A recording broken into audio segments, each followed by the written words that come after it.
आज रवा दवा जंग के बासी आज पीटीआई के सेक्रेटरी जनरल असद उमर को खुश आमदीद कहेंगे। शहर में तैयारियां जोरों शोर से जारी हैं।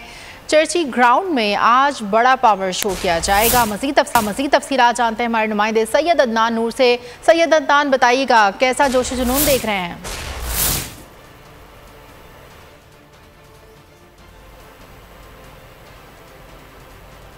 आज जंग में हकीकी आज़ादी मार्च के हवाले से असद उमर पाकिस्तान तहरीक इंसाफ के जनरल सेक्रेटरी एक बड़ा पावर शो करेंगे, जिसके लिए तमाम तर इंतज़ामात की जो तैयारियां हैं ये मुकम्मल हो चुकी हैं। शहर भर में खुशामदीद के हवाले से बैनर लगाए गए हैं। मुख्तलिफ जगहों पे जो असद उमर जब सुल्तान बहू दरबार से रवाना होंगे जंग की तरफ, तो उस वक्त यहाँ हेड त्रीमू अलियाबाद और ख़त्म नबूवत चौक पर एक बड़ा जो इफ्तिताई कैंप लगाया जाएगा, इस्तकबालिया कैंप लगाया जा रहा है, जिसमें राय तैमूर हयात भट्टी उनका इस्तकबाल करेंगे और लोग पीटीआई के इस भरपूर पावर शो में शिरकत करेंगे। अवामी जो रद्द-ए-अमल देखा जाए तो लोग तैयार बैठे थे इस मार्च में, हकीकी आज़ादी मार्च में शिरकत के लिए। तो आज असद उमर जब जहाँ मकामी जो ओहदेदारान हैं पीटीआई के, वो भी इस में शिरकत कर रहे हैं और इस जलसे को, पावर शो को कामयाब करने के लिए पूरी तैयारियाँ गुज़श्ता 2 रोज़ से कर रहे हैं। और आज शाम जो है पाकिस्तान तहरीक इंसाफ के जो जनरल सेक्रेटरी हैं असद उमर यहाँ जलसागाह पहुँचेंगे, यहाँ खिताब करेंगे।